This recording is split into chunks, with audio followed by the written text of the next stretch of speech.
इन pictures को देखने के बाद आई थिंक आपको समझ में आ जाएगा।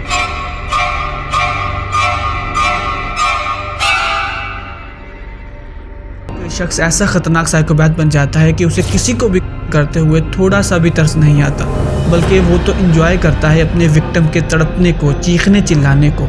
आखिर ऐसा क्यों? Virgin girls because they cry, Daniel Camargo Barbosa. 20 जनवरी 1930 ये वही दिन था जब कोलंबिया के शहर एनलेमिया में एक हिवान ने जन्म लिया। इस बच्चे ने बड़े होकर ऐसे ऐसे भयानक काम किया कि अगर इसके पेरेंट्स को पता होता कि हमारा बच्चा फ्यूचर में ऐसा कुछ करेगा तो वो खुद ही इसका गला घोट कर मार देते। आपको मेरी ये बात थोड़ी वियर्ड लगी होगी, बट इस शैतान के ये अल्फाज सुनने के बाद आप मेरी राय से एग्री करेंगे। He said I virgin girls because they cry. In serial killers के बारे में रिसर्च करते हुए मेरी मेंटली हेल्थ बहुत डिस्टर्ब हुई, बट डैनियल के बारे में सबसे डिस्टर्बिंग बात तो ये थी कि ये ना सिर्फ एक सीरियल था बल्कि एक सीरियल रेप भी था। लेकिन टीनेजर लड़कियों को अगवा करता और फिर इन्हें अपनी हवस का शिकार बनाता, एंड द एंड इन्हें कर देता। एक इंटरव्यू में जब उससे पूछा गया कि आखिर वो सिर्फ छोटी टीनेजर लड़कियों को ही क्यों अपना शिकार बनाता था, तो उसने कहा कि जब वो पहली बार चीखती चिल्लाती हैं तो उसे सुकून मिलता है।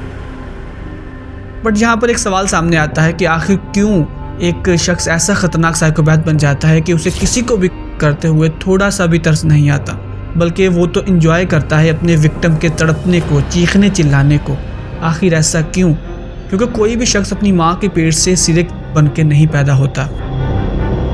डैनियल ने 2 मई 1974 को एक हाई स्कूल के बाहर एक छोटी 9 साल की कमसुन लड़की को अगवा किया और इसका करने के बाद उसे बड़ी बेदर्दी के साथ कर दिया।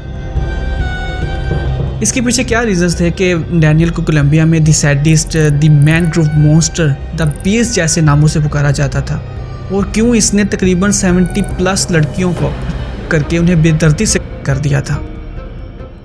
अगर मैं डैनियल के बारे में ही बात करना शुरू कर दूं तो वीडियो बहुत लेंथी हो जाएगी, बट इस हिवान पर मैं एक अलग से वीडियो बनाऊंगा। So if you want a specific video on this series so please comment below. Yang Xinhai. Yang Xinhai, जिसे Chinese media the monster killer के नाम से पुकारती है, 17 जुलाई 1968 को चाइना के एक शहर चनयंग काउंटी में पैदा हुआ। योंग ने 1999 से 2003 यानी कि 4 सालों में तकरीबन 67 किए और 23+ लड़कियों को अपनी हवस का शिकार बनाया।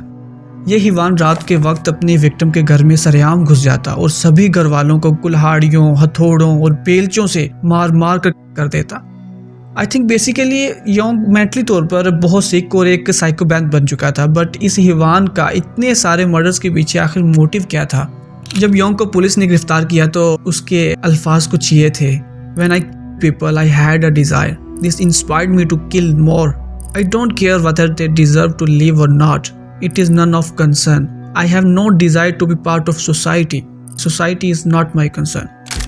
योंग का कहना था कि जब मैंने पहला किया तो मुझे जो सुकून मिला उसने मुझे और मोटिवेट किया और इसी वजह से मैं और करता गया, और मुझे कोई फ़र्क नहीं पड़ता कि कोई जिए या मरे, ये मेरी फ़िक्र नहीं है और मुझे इस मुआशरे का हिस्सा बनने में कोई दिलचस्पी नहीं है।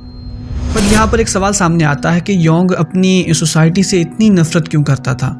अगर मैं आपको इन शॉर्ट में इसका रीज़न बताऊं तो इसकी एक गर्लफ्रेंड थी जो योंग से बहुत प्यार करती थी, बट योंग को नशे और चोरी वगैरह की पूरी लत लगी हुई थी और योंग हर बार इससे वादा करता कि वह दोबारा ऐसी हरकत नहीं करेगा। बट वो कहते हैं ना, कुत्ते की दुम कहाँ सीधी होती है, और वो फिर किसी ना किसी जुर्म में गिरफ्तार होकर जेल चला जाता और इसी वजह से इन्हें कई घर चेंज करने पड़ते। योंग की इन्हीं हरकतों की वजह से इसने इसे छोड़ दिया, ब्रेकअप कर लिया, और योंग इसी वजह से कि अगर इसका घर नहीं बस पाया तो वो किसी और घर को सुकून की सांस नहीं लेने देगा, और इसी वजह से इसने सबसे पहले अपने लैंडलॉर्ड को कॉल किया, जिसमें इसे बहुत सुकून फील हुआ और वो मर्डर पे मर्डर करता चला गया। मर्डर करना आई थिंक इसके लिए एक इंजॉयमेंट बन चुकी थी। आई डोंट बिलीव कि कैसे कैसे पागल साइकोपैथ दुनिया में पाए जाते हैं जो सिर्फ अपनी इंजॉयमेंट के चक्कर में कई घरों को वीरान कर देते हैं। बट इन हिवानों की लिस्ट में ये एक अकेला साइकोपैथ नहीं था। Let's move on our next serial killer, Pedro Rodrigues Filho. Pedro 29 अक्टूबर 1954 को ब्राज़ील में पैदा हुआ। पेड्रो एक ऐसा बच्चा था जो अपने माँ बाप के झगड़ों को बचपन से ही फेस करता आ रहा था, और ऐसे बच्चे बहुत सेंसिटिव हो जाते हैं, इन्हें बहुत जल्द गुस्सा आ जाता है। पेड्रो ने पहला 14 साल की उम्र में शहर के मेयर का और एक स्कूल गार्ड का किया, क्योंकि इसका फादर इसी स्कूल में गार्ड की नौकरी करता था और इसी वक्त स्कूल में चोरी हुई और इसका इल्ज़ाम इसके फादर पर लगाया गया और इसे नौकरी से निकाल दिया गया। और इसके फादर ने घर जाकर सारा गुस्सा इसकी माँ पर उतार दिया। वो इतने गुस्से में था कि उसने कई चाकुओं के वार पेड्रो की माँ के सीने में उतार दिए और इसे कर दिया। और पेड्रो के बाप को इसी जुर्म के लिए जेल में डाल दिया गया। जब पेड्रो को पता चला कि इसके बाप ने इसकी माँ को कर दिया है तो वो जल्दी से घर पहुंचा और जब उसने कॉफिन में अपनी माँ की डेड बॉडी को देखा तो उसने रोने की बजाय अपनी माँ के कातिल से बदला लेने की कसम खाई। एंड कहना पड़ेगा कि उसने एक माइंड ब्लोइंग प्लान बनाया। उसने सबसे पहले उसी मेयर को और उस स्कूल के गार्ड को जिसने स्कूल में चोरी की थी और उसका इल्ज़ाम उसके बाप पर लगा दिया था, जिसकी वजह से उसके बाप ने गुस्से में आकर उसकी माँ को कर दिया था, इन्हीं दोनों को कत्ल कर दिया। और पेड्रो को इसी जुर्म की वजह से कैद की सज़ा सुनाई गई और इसे भी उसी जेल में कैद किया गया जहां उसके बाप को, या ये कहना सही होगा कि उसकी माँ के कातिल को कैद किया गया था। पेड्रो किसी न किसी तरीके से एक खंजर जेल में ले गया। ये वही खंजर था जिससे इसकी माँ की जान ली गई थी। इसने जेल में मौका पाते ही अपनी माँ के कातिल के सीने में वही खंजर उतार दिया और यही नहीं बल्कि उसका दिल निकाल कर चबाने लगा। सो ऐसे पेड्रो ने जुर्म की दुनिया में अपना पहला कदम रखा। पेड्रो को हर बार जेल में कुछ अरसे की सजा के बाद रिहा कर दिया जाता, क्योंकि पेड्रो ने जेल में बहुत से नशावरों को मौत के घाट उतारा था। जहाँ तक कोर्ट ने प्रूव किया है, पेड्रो ने तकरीबन 70+ किए हैं, बट पेड्रो के मुताबिक उसने तकरीबन 100 से भी ज़्यादा डीलर्स को किया है। बट 2018 में इसने ऑफिशियली अनाउंस किया था कि आज के बाद वो क्राइम नहीं करेगा। सो जब 2018 में ये जेल से रिहा हुआ तो उसने एक YouTube चैनल बनाया और इस चैनल पर अपनी लाइफ जर्नी के बारे में लोगों को बताता। ये देखने में बहुत वियर्ड लगता है, बट उसे लोग अपना हीरो मानते थे। सो बहरहाल दी ब्राज़ील बिगेस्ट सीरियल किलर को 5 मार्च 2023 में एक गैंग शूट में कर दिया गया। बट एक क्वेश्चन है जो मैं आपसे पूछना चाहूँगा कि पेड्रो ने जितने भी रेपिस्ट और किलर्स को कत्ल किया था, क्या उसने सही किया? You must express your opinion in the comment section. So अब हम जैसे हिवान, बल्कि इस को हिवान कहना भी जानवरों की तौहीन होगी, क्योंकि इस कीने ने जो हरकतें की हैं, ऐसी हरकतें तो कोई हिवान भी नहीं करता। आपको भी लग रहा होगा कि मैं अचानक ऐसे सख्त अल्फाज क्यों इस्तेमाल कर रहा हूँ। So you also listen to the work of this bastard.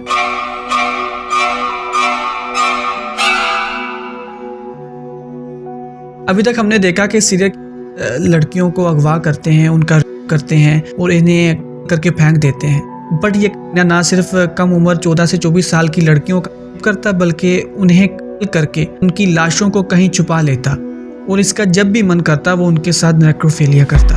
आप में से ज़्यादातर को नेक्रोफिलिया का नहीं पता होगा, तो आपको बता दूं कि नेक्रोफिलिया लाशों के साथ गैर मामूली खसूसन जिनसी दिलचस्पी, इन शॉर्ट में मुर्दा लाशों के साथ करने को कहते हैं। बेसिकली ऐसे केसेस दुनिया में बहुत सामने आते हैं, बट ऐसे केसेस में ज़्यादातर लोग 1 या 2 डेड बॉडीज़ के साथ नेक्रोफिलिया करने के बाद पकड़े गए हैं। बट जिस सीरियल किलर रेपर्स की मैं बात कर रहा हूँ, उसने 49+ लड़कियों को अगवा किया। वो उनका करने के बाद उन्हें कर देता और उनमें से ज़्यादातर की डेड बॉडीज़ को अपने पास महफूज कर लेता और उनके साथ नेक्रोफिलिया करता रहता जब तक कि वो लाशें गल सड़ कर बास मारना शुरू ना कर देते। So is the name of this serial killer Gary Ridgway? Yes, this is the same bastard. Gary 18 फरवरी 1949 को यूनाइटेड स्टेट अमेरिका के सिटी साल्ट लेक में पैदा हुआ। ये एक ऐसा शख्स था जिसने 49+ लड़कियों को अपना शिकार बनाया। उसने पहली बार 8 जुलाई 1982 को एक 16 साल लड़की वेंडी को अपना शिकार बनाया। गैरी ज़्यादातर 14 से 24 साल की लड़कियों को ही अपना शिकार बनाता था और फिर इनका गला घोंट कर देता, और तो और वो उनकी लाशों को भी नहीं छोड़ता था। अगर गैरी की बैकग्राउंड लाइफ की बात करें तो गैरी ने तकरीबन 3 शादियां की थी जो कि ज़्यादा देर तक ना चल सकी, बट इसकी दूसरी बीवी से इसे एक बेटा मैथ्यू रिडवे पैदा हुआ। गैरी के बारे में उसकी बीवियों से जो भी इंफॉर्मेशन मिली है वो बहुत हैरानकुन है। इसकी एक्स-वाइफ का कहना था कि गैरी हमें हमेशा जंगलात में ले जाता और कहता कि यहाँ इसके साथ जिनसी ताल्लुकात बनाए। पर ये बहुत मजहबी था, अक्सर घर में किसी अलग अंदाज में ही बाइबल और दूसरे मंत्र पढ़ता रहता था। ऐसी और भी बहुत सी क्रीपी हरकतें करता था, जैसे कि आधी रात को उठकर कुछ अजीबोगरीब अल्फाज पढ़ने लग जाना और रात को हमें जंगलात में ले जाना और वहाँ जाकर हमारे साथ सेक्सुअल अब्यूज़ करना। सो यही रीज़न्स थे कि इसकी बीवियाँ इससे डरती थीं। आपके माइंड में भी जो आ रहा है वो भी सच हो सकता है। I mean sacrifice to devil. So let's move on. A mad beast. Andrei Chikatilo. I am a mistake of nature. A mad beast. आखिर इस जारहाना सीरियल किलर ने अपने आखिरी इंटरव्यू में ऐसा क्यों कहा कि मैं कुदरत की गलती हूँ और मैं कुदरत की तरफ से बनाया गया एक पागल दरिंदा हूँ।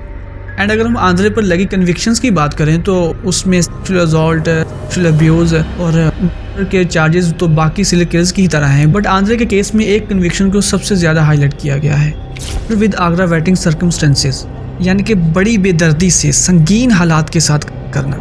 आखिर आंद्रे पर इस सज़ा का सेक्शन किस लिए लगाया गया, इन पिक्चर्स को देखने के बाद आई थिंक आपको समझ में आ जाएगा।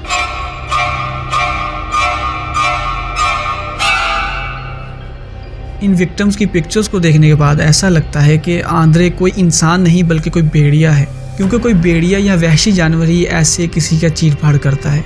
आंद्रे के विक्टिम्स को देखने से ये भी लगता है कि जैसे हम किसी डार्क वेब पे किसी रेड रूम को विजिट कर रहे हों, बट ऐसा बिल्कुल भी नहीं है।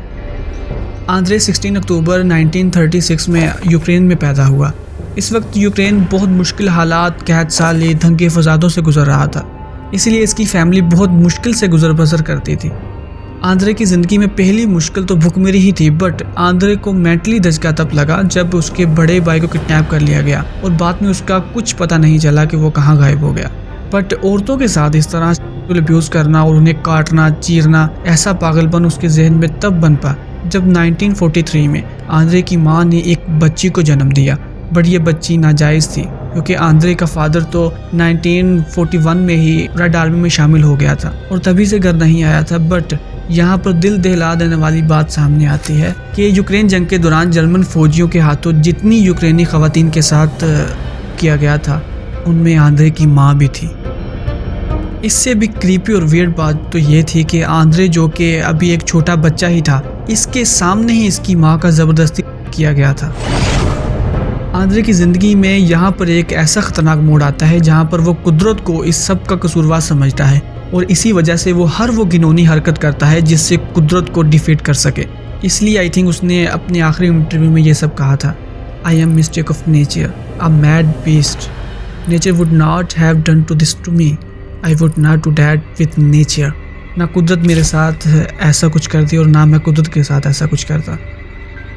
सो इसी के साथ आज की वीडियो को पॉज करते हैं। बट अगर आपको लगता है कि आपने आज की वीडियो में बहुत से सीरियल को देख लिया है तो सॉरी, आप गलत हैं, क्योंकि दुनिया ऐसे दरिंदों से बड़ी पड़ी है। एंड जो लोग भी मुझे इंडिया और पाकिस्तान से देख रहे हैं, आपके माइंड में ये ज़रूर आया होगा कि मैंने बहुत से ख़तरनाक सीरियल के बारे में बात की, बट इंडिया का creepy serial killer Akku Yadav या कंपनी माशिंकारिया और पाकिस्तानी सीरियल किलर जिसने 100 बच्चों को तकरीबन 1 साल में बड़ी बेदर्दी से कर दिया था, इनका जिक्र क्यों नहीं किया। बट शायद आपने मेरी बात ध्यान से नहीं सुनी। मैंने कहा था वीडियो को पॉज करते हैं, ना कि and. So to be continue with the Sidek part 2. Thank you so much for the watching. See you soon in the next video. Allah Digaba.